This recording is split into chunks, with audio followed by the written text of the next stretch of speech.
Good afternoon. Tonight, my speech will be about how animal trainers on social media train their animals and get their animals. So, how many of you have seen somebody on the internet that has trained up animals to look like domesticated pets? I've been researching trainers and animals for weeks now. Because I have to. So today I'll tell you how animal trainers get their animals, what materials they need to train their animals, and methods they use to do it. So, the first step in the process is obviously getting your animal. So the main source of how they get their animals is teams, multiple people, travel on helicopters and planes and cars over thousands of miles to scout for animals that could need help. After they find these animals, they get them, they try to nurse them back to health, and hopefully they recover well enough to get released back into the wild. But those who do not recover well, but they do live, that cannot be released back into the wild, are taken to zoos or sold to trainers.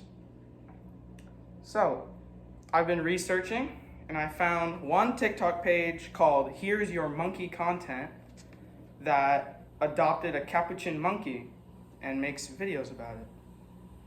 And the process to obtain that animal was crazy because many of you know that monkeys are like small babies and you need everything you need to adopt a child to get a monkey.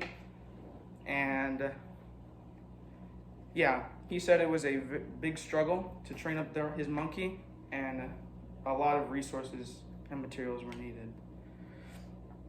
Alright, so obviously, as I just said, to train up an animal, you need materials. So this is my second point. So to train up an animal, I'm going to talk about lions or big cats specifically.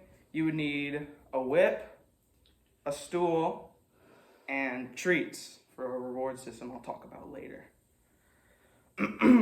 So, according to Australian Wild Care, you need all these things to care for a lion, care for a big cat that you're trying to domesticate, and as well as snakes, because snakes are another pet that people like to have. You need like grippers and proper tools to handle a snake, especially a venomous one. Many of you have heard about Steve Irwin. He obviously died, we know that, but he had a channel, a TV show where he went throughout Australia and helped animals or filmed animals. And some of you may recall watching it and seeing that he used many tools to handle the animals. So now that we have the materials down, we can go over some methods that they use. The number one method of training is the reward system. The animal does something well, and they get a treat or a reward for it. And they know that when they do that, they get a treat. So, like in zoos specifically, when they get injections and blood drawings to test them, not only are they put under, but they're also given treats after to show that they did a good job and to do it next time so they can get another treat. However, some animals are very stubborn and it requires a more drastic method of training: beating. Zoos are known for this. They whip the animal, they shock the animal, they may starve the animal to get it to listen. And that usually happens if the one method of rewarding doesn't work out well.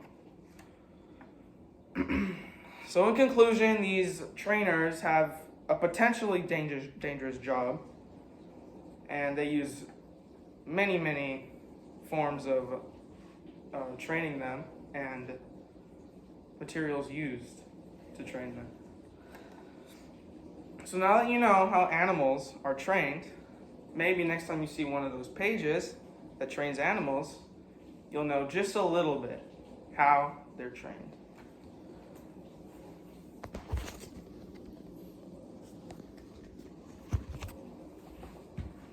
Thank you and good night.